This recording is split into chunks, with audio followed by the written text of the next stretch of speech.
Sud Radio, le grand matin week-end, 6h-10h, Maxime Liédo. Il est 7h14 sur Sud Radio et ce matin, Sud Radio près de chez vous va s'intéresser aux biocarburants. Bonjour Sylvain Desmours.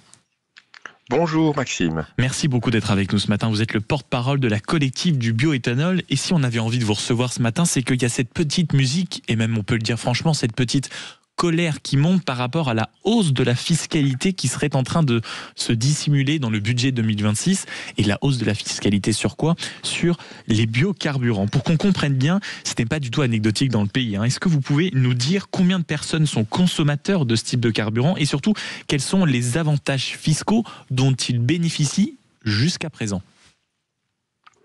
Bien, nous avons environ 1 million d'automobilistes qui utilisent le superéthanol régulièrement, dont 400 000 utilisent des boîtiers de conversion à l'E85 pour les voitures d'occasion et puis d'autres des véhicules neufs. Et donc ça représente à peu près, en chiffres, en termes de personnes, c'est combien ?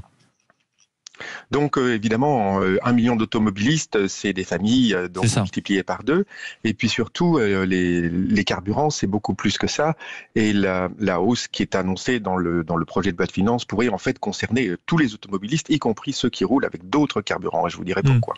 Et justement, pourquoi ? Enfin, je veux dire, quel risque on va assister si on assiste et si on voit que cette hausse des carburants, on va dire, se concrétise.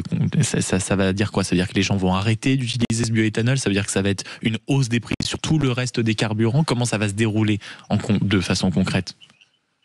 Alors le projet qui est porté par le gouvernement dans son projet de loi de finances, c'est d'augmenter les taxes sur les carburants, ce qui normalement n'était plus le cas depuis la fin des Gilets jaunes, puisqu'il y a un gel sur tout ce qui est taxation des carburants.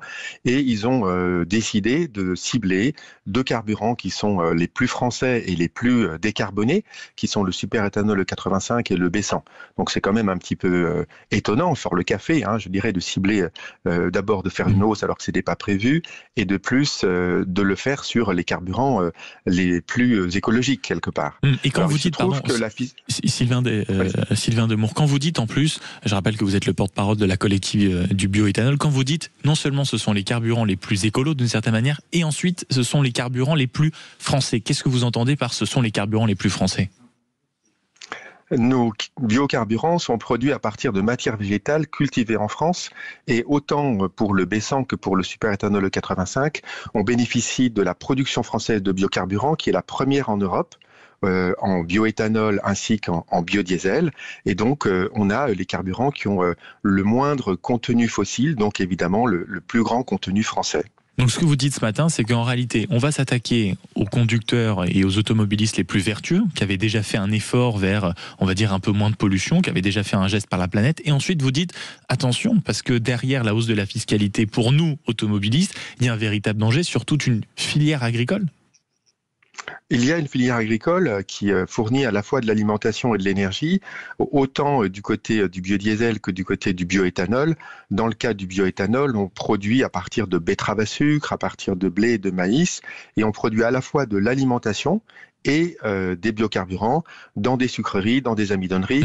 Et évidemment, c'est tout ce réseau qui serait fragilisé si on commençait à dire finalement, on va consommer moins de ces biocarburants et on va consommer plus de pétrole. Sylvain Desmours, comment vous allez essayer de vous faire entendre le plus possible dans les prochaines semaines pour que cette hausse de la fiscalité n'arrive pas ? Est-ce que vous avez déjà eu peut-être des retours de certaines autorités officielles ? Comment ça se passe ? Alors, ce qui va se passer, c'est que dans les jours prochains, le projet de loi de finances va commencer à être examiné à l'Assemblée nationale par les parlementaires et nous avons tout à fait confiance dans la sagesse des députés pour ne pas retenir cette mesure.